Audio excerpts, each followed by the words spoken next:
Viewers, हम पढ़ रहे कक्षा 10वीं गणित की प्रश्नावली 1.2 का प्रश्न नंबर पहला। और यह निम्नलिखित संख्याओं को अभाज्य गुणनखंडों के गुणनफल के रूप में व्यक्त कीजिए। तो यहाँ 5 प्रश्न दे रखे हैं और इसे हम बहुत ही आसानी से अभी हल करने वाले हैं। इसके पहले हमने प्रश्नावली 1.1 संपूर्ण हल कर लिया। यदि आपने नहीं देखी हो तो चैनल पर देख सकते हो और इसी प्रकार के और वीडियो देखने के लिए चैनल को सब्सक्राइब कीजिए। तो शुरू करते हैं। तो यह जो संख्याएं दे रखी है इनको हमें अभाज्य गुणनखंडों के गुणनफल के रूप में व्यक्त करना है। तो इसके लिए हम जो गुणनखंड वृक्ष विधि या फैक्टर ट्री मेथड का यूज करेंगे, जो कि बहुत आसान है। तो देखो इसे हल करेंगे। सबसे पहले हम पहला जो है 140 जो संख्या दे रखी है इसके अभाज्य गुणनखंडों के गुणनफल के रूप में इसे व्यक्त करेंगे। और इसके लिए हम गुणनखंड वृक्ष विधि, तो हम लिखेंगे गुणनखंड वृक्ष या जिसे कहेंगे फैक्टर ट्री मेथड, या लिख देंगे हम विधि से, फैक्टर ट्री विधि से 140 के हमें अभाज्य गुणनखंड निकालने हैं। तो सबसे पहले हम 140 यहाँ लिख देंगे। देखिए 140 हमने लिख दिया। तो इसमें किस संख्या का भाग चला जाएगा? तो इसमें सबसे पहले किस संख्या का भाग जा सकता है? सबसे छोटी संख्या से शुरू करेंगे। तो इसमें 2 का भाग चला जाएगा। तो हम लिखते हैं 2 का भाग लगाएंगे 140 में। तो यहाँ पे रफ में भी करते जाएंगे ताकि हमें समझ में आ जाए कि हमने कैसे करा है। 140 में यहाँ पर हमने 2 का भाग लगाया तो 2 साती 14 और बच्चे 0, तो 0 यहाँ आ जाएगी। तो यहाँ पे बच्चे हैं 70। ठीक है, कितने हैं यहाँ पर? 70 आ गए हैं भागफल, तो वो हम यहाँ लिख देंगे। अब इस 70 में किस संख्या का भाग चला जाएगा? तो फिर हम छोटी संख्या ही देखेंगे। तो इसमें 2 का भाग चला जाएगा। ठीक है, 2 से भाग लगा देंगे 70 को। फिर से हम देखो यहाँ पर 70 में हम 2 का भाग लगा के देखेंगे। 2 तिया 6, एक बच्चा 0 और 2 पंजे 10। ठीक है, तो यहाँ पे आ गए 35। तो हम यहाँ लिखेंगे 35। तो हमने 2 का भाग लगाया तो 35 आ गए हैं। अब इस 35 में किसका भाग लगाएंगे? ठीक है, 35 में किसका भाग लगा सकते? तो 2 का भाग तो जाएगा नहीं, 3 का भी नहीं जाएगा इसमें। ठीक है, तो इसमें भाग जाएगा 5 का। तो हम यहाँ लिख देंगे 5 का भाग लगा रहे। तो 5 7 35 होते हैं, हमें पता है। तो 7 बार गया है, 7 यहाँ लिख दिया। अब 7 तो अभाज्य संख्या है, इसलिए इसे और हल करने की आवश्यकता नहीं है। तो इस प्रकार से हमने इसके गुणनखंड कर लिए। देखो 140 था, छोटी संख्या का भाग लगाएंगे, 2 का भाग लगा, 2 साती 14 और 0 70 आए।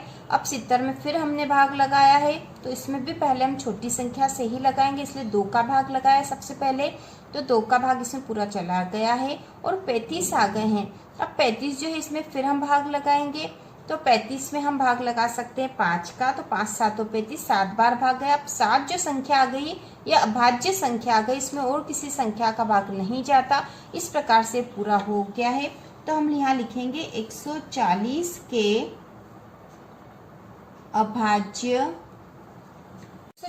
अभाज्य गुणनखंड बराबर क्या क्या आ गए हैं? तो सबसे पहले 2 गुणा, फिर से 2 है, 2 गुणा, फिर 5 है, 5 गुणा 7। या फिर इसे हम और किस प्रकार से लिख सकते हैं कि 2 गुणा 2 2 बार है, तो 2 की घात 2 लिख दिया, गुणित 5 गुणा 7। तो इस प्रकार से इसके अभाज्य गुणनखंड हो गए और यही हमें निकालने थे। इस प्रकार अगली जो संख्या वह दे रखी, जो सेकंड सवाल है वह 156 है और इसके भी हमें गुणनखंड अभाज्य गुणनखंड निकालने हैं। तो हम लिखेंगे गुणनखंड वृक्ष विधि से, या जिसे फैक्टर ट्री मेथड भी कहते हैं। तो इसमें 156 हम यहाँ लिख दिया हमने। सबसे पहले छोटी संख्या का भाग लगाएंगे, तो हम सबसे पहले लगाएंगे 2 का भाग। ठीक है, 2 का भाग लगाया हमने 156 में। तो हम सीधे भी कर सकते हैं या फिर यहाँ साइड में भाग लगा कर भी देख सकते हैं, सीधे भी कर सकते हैं हम। जैसे 156 है, इसमें हमने 2 का भाग लगा तो 7 बार जाएगा, 2 साती 14, एक बचा ऊपर से 6 उतारा, 2 8 16 ठीक है। तो कितने आए 78, तो हम यहाँ लिख देंगे 78। अब ये जो संख्या आई है इसमें और किस संख्या का भाग लगाएंगे, तो सबसे पहले छोटी संख्या से ही शुरुआत करेंगे। इसमें 2 का भाग जा सकता है क्या, तो हाँ 2 का भाग चला जाएगा इसमें। तो हम फिर से 2 का ही भाग लगाएंगे। तो 2 का भाग लगाएंगे तो देखो सीधा करते हैं। 2 का पहाड़ा कितनी बार बोलना पड़ेगा, यहाँ 7 है तो 3 बार बोलेंगे। 2 तिया 6 हो जाएगा, 2 तिया 6, 1 बचा और ये ऊपर से उतारा 8 तो 18 हो गए और ये हो जाएगा 2 नम 18। 39 आ जाएंगे, ठीक है। 78 में हमने 2 का भाग लगाया था, आप ऐसे भी लगा सकते हो, सीधा नहीं लगा सकते। जैसे 2 का भाग लगाया, 2 तिया 6 हुए, 1 बचा ऊपर से उतारा 8, 2 नम 18 हो गए हैं, ठीक है। इस प्रकार से हमने भाग लगाया और 39 आए तो 39 यहाँ लिख दिए। अब 39 में किसका भाग लगाएंगे, तो 2 का भाग तो 39 में जाएगा नहीं, ऐसी संख्या का ही भाग लगाना है जिससे कि उसका पूरा भाग चला जाए। तो 2 के बाद 3 देख लेते हैं, तो 3 का भाग इसमें चला जाएगा तो हम 3 से भाग लगाते हैं। तो 3 किससे भाग लगाएंगे, तो सीधा ही कर लेते। 3 का पहाड़ा एक बार बोलेंगे तो 3 एकम 3, फिर 9 बचेंगे तो 3 तिया 9, तो यहाँ 13 आ जाएंगे। अब 13 जो संख्या है यह अभाज्य संख्या, इसमें किसी का भाग नहीं जाता तो 13 का 13 ही रहेगा। तो इस प्रकार 156 के अभाज्य गुणनखंड बराबर क्या क्या आ गए हैं, 2 गुना फिर है 3 गुना 13, या फिर इसे कैसे लिख सकते हैं, 2 गुना 2, 2 बार है तो 2 का वर्ग गुना 3 गुना 13। तो यह हमने इसको हल कर दिया है। 156 को हमने अभाज्य गुणनखंडों के गुणनफल के रूप में हमने यहाँ लिख दिया है। इसके बाद इसी का अगला है तीसरा जो है 3825 हमें दे रखे हैं, इसे भी हम इसी विधि से करेंगे। तो हम लिखेंगे गुणनखंड वृक्ष विधि से, या जिसे फैक्टर ट्री मेथड भी कहते हैं। तो यहाँ पर हम सबसे पहले लिख देंगे 3825, इसमें किसका भाग लगाएंगे, सबसे पहले इसमें 2 का भाग तो जाएगा ही नहीं, छोटी संख्या से शुरू करेंगे। तो 2 का भाग नहीं जाएगा क्योंकि आखिरी में 5 है। इसमें हम 3 का भाग लगा के देखते हैं तो 3 का भाग जाएगा कि नहीं। तो यदि इन संख्याओं का जो जोड़ होगा वह 3 के पहाड़े में आता है तो 3 का भाग चला जाएगा। तो जोड़ के देख लेते, 5 और 2 7 और 8 15 16 17 18। तो इन संख्याओं का योग 18 हो रहा है, 3 का भाग चला जाएगा। यह विधि है एक देखने की कि किसी संख्या में 3 का भाग जा रहा है कि नहीं। तो इसमें 3 का भाग लगाएंगे, 3 का भाग लगाएंगे तो क्या आ जाएगा यहाँ पर, तो हम देख लेते हैं। यहाँ भाग लगा के, ठीक है, यहाँ पर कर लेके 3825 में हम 3 का भाग लगाएंगे तो 3 एकम 3, ऊपर से उतारे 8 तो 3 दूना 6, 2 बचे और ऊपर से उतारा 2, 3 7 तो हो जाएंगे 21, 1 बचा ऊपर से 5, 3 पंजे 15, ठीक है। तो इस प्रकार से भाग जाएगा, 1275 आएंगे तो हम लिख देंगे 1275। अब इसमें किसका भाग लगाएंगे, ठीक है। 3825 में हमने 3 का भाग लगाया है तो 1275 आ गए। अब इसमें फिर हम भाग लगाएंगे जब तक कि हमें एक अभाज्य संख्या नहीं मिल जाती है। तो इसमें 3 का भाग जाएगा या नहीं, तो 7 और 5 12, 13 14 15 हो रहे, मतलब इसमें 3 का भाग चला जाएगा। तो इसमें हम 3 का भाग लगाएंगे तो यहाँ पे हो जाएगा, सीधा भी भाग लगा सकते हैं या फिर यहाँ करके भी देख सकते हैं। तो 3 का पहाड़ा बोलेंगे हम, चलो यहीं कर लेते हैं। 1275 में 3 का भाग लगा दिया हमने तो 3 चौक हो गए 12 और ऊपर से उतारा 7, 3 दूना 6, 1 बच्चा ऊपर से उतरा 5, 3 पंजे 15 हो गए, ठीक है। यहाँ आएंगे 425 तो हमने लिख दिया यहाँ पर 425। अब इसमें क्या 3 का भाग जा रहा वापस, क्योंकि 2 का भाग तो जाएगा ही नहीं, हम तो 3 से कर रहे थे। तो 425 मतलब 5 6 7 8 9 11 हो रहे हैं, इसका योग 11 है जो कि 3 के पहाड़े में नहीं आता, तो 3 का भाग नहीं जाएगा इसमें। अब हम इसमें भाग लगाएंगे 5 का, क्योंकि आखिरी में 5 है तो 5 का भाग तो इसमें जाएगा ही सही। 5 का भाग लगाएंगे तो सीधा ही कर लेते, 5 का पहाड़ा 8 बार बोलेंगे तो 5 और 40 हो जाएंगे, ऊपर से 2 उतारेंगे और 5 तो 25 बचेंगे और 5 का पढ़ा 5 बार बोलेंगे तो 25 हो जाएगा। अब इसमें फिर और भाग लगाना हमें, तो फिर 5 का भाग लगा देंगे, क्योंकि आखिरी में 5 है। जिस भी संख्या के आखिरी में 5 होता है तो उसमें 5 का भाग तो चला ही जाता है। तो हम फिर से 5 का भाग लगाएंगे, तो ये हो जाएगा 5 एकम 5, 6 7 8, 3 बचे, 5 7 तो 35। ठीक है, सीधा ही भाग लगा दिया है। आप यहाँ पर करके भी देख सकते हैं। जैसे 85 है, 85 में हमने 5 का भाग लगाया, तो 5 एकम 5, 3 बचे, ऊपर से उतारा 5, 5 का पढ़ा 7 बार बोला, तो 5 7 तो 35 हो गए। इस प्रकार आ गए 17। 17 एक अभाज्य संख्या है, 17 में और किसी संख्या का भाग नहीं जाएगा। तो यहाँ तक हमारे, यहीं तक अब हम करेंगे। तो हम लिखेंगे 3825 के अभाज्य गुणनखंड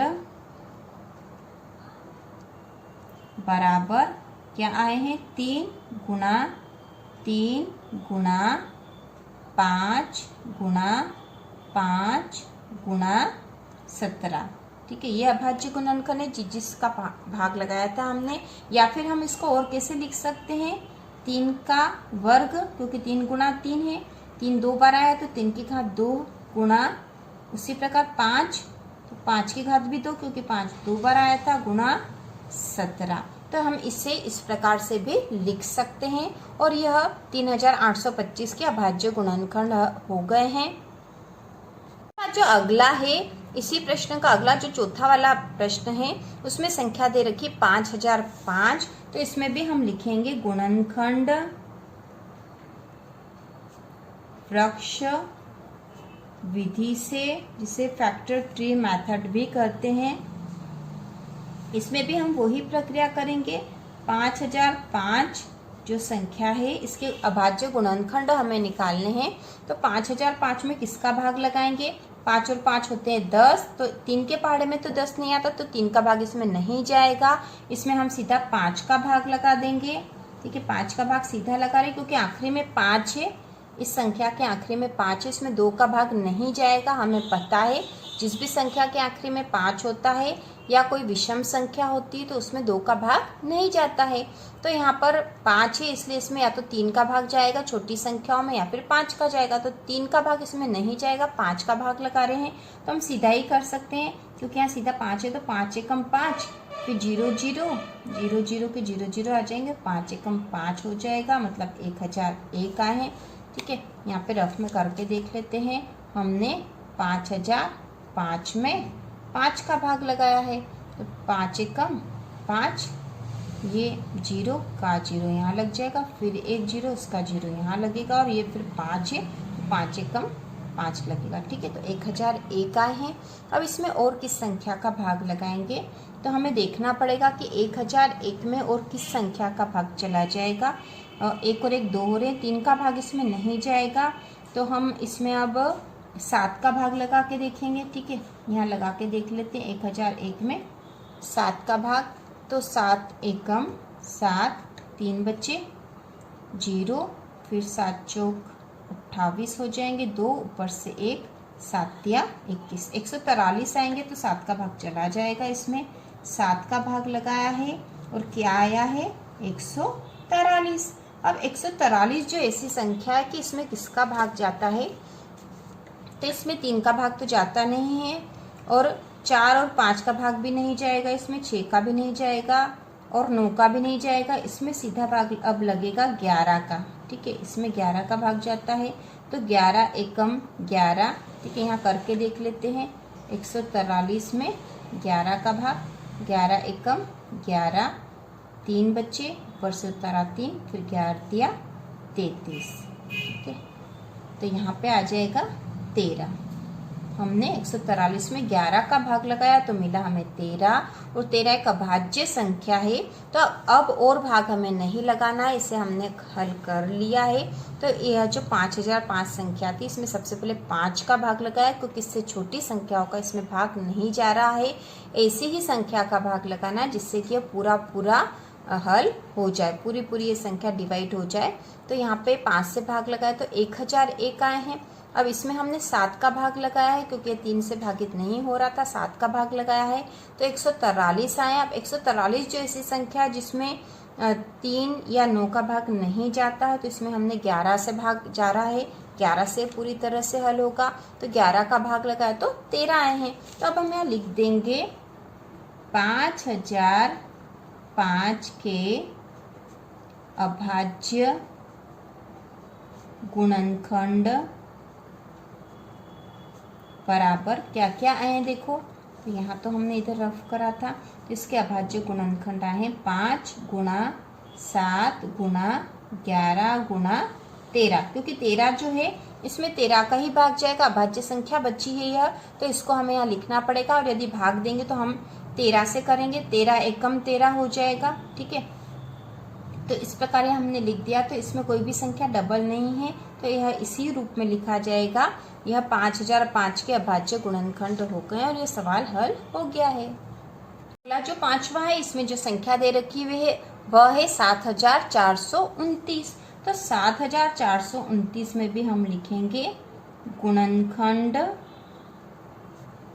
वृक्ष विधि से, क्योंकि इसी विधि से हल करेंगे हम। तो 7429 को हम हल करेंगे तो सबसे पहले इसमें किसका भाग लगाएंगे। तो इसमें हमने भाग लगा के देखा है, इसमें 2 का भाग नहीं जाता, 2 का भाग तो इसमें जाएगा ही नहीं क्योंकि इसमें आखिरी में 9 है। 3 का भाग भी नहीं जाता है। और इस प्रकार से इसमें जिस संख्या का भाग जाएगा आप अलग छोटी संख्या से भाग करके देख सकते हो, पूरी तरह से हल नहीं होता है। इसमें भाग जाएगा 17 का। ठीक है, 17 का आप छोटी संख्या से भी करके देख सकते हो, एक एक करके। जैसे 7429 है, जैसे इसमें आखिरी में 9 आ रहा, तो इसमें 9 का भाग करके यदि हम देखते हैं 7429 में 9 का करके देखेंगे तो 9 8 हो गए 72, 2 बचे, ऊपर से 17 2, 9 दूनी 18, 19 20 21 22 4 बचे, ऊपर से 17 9 और 9 चौक 36, 9 पंजे 45 और यहाँ 4 बच गए, तो 4 शेष बच गए यहाँ पे। ठीक है, हमें ऐसी संख्या का भाग नहीं लगाना है। ठीक है, हमें ऐसी संख्या का भाग नहीं लगाना कि शेष बच जाए, हमें ऐसी संख्या का भाग लगाना कि भाग पूरा पूरा हो जाए। तो हम यहाँ 17 का भाग लगा रहे हैं इसीलिए क्योंकि बाकी संख्याओं से पूरा पूरा भाग नहीं जाता है। तो हम यहाँ लगा के देखेंगे 7429 में 17 का भाग लगाएंगे। 17 का 17 17 चौक 68 हो जाएगा। ठीक है, 68, तो यहाँ जो बचेंगे 69 70 और 4 मतलब 6 बचेंगे, ऊपर से 2 उतारा, 17 तिया 51 हो जाएंगे, 1 बचा यहाँ पे भी 1 बचा, ऊपर से उतारा 9 और 17 का पड़ा 7 बार बोलेंगे तो आ जाते 119। तो इस प्रकार 17 से हल होता है। तो यहाँ लिखेंगे, हमारे पास आ गए 437, 17 से भाग लगाया तो हमारे पास आए 437। अब देखो सर 437 भी जो है 437 है, इसमें भी किस संख्या का भाग लगेगा। तो ये जो ऐसी संख्या है जिसमें 2 3 4 5 6 किसी संख्या का भाग नहीं जाता, इसमें 19 का भाग लगेगा। आप छोटी संख्याओं का भाग भी करके देख सकते हो, लेकिन उसमें शेष बच जाता है। तो 437 में 19 का भाग लगाएंगे। तो हम यहाँ पर हल करके देख लेते हैं।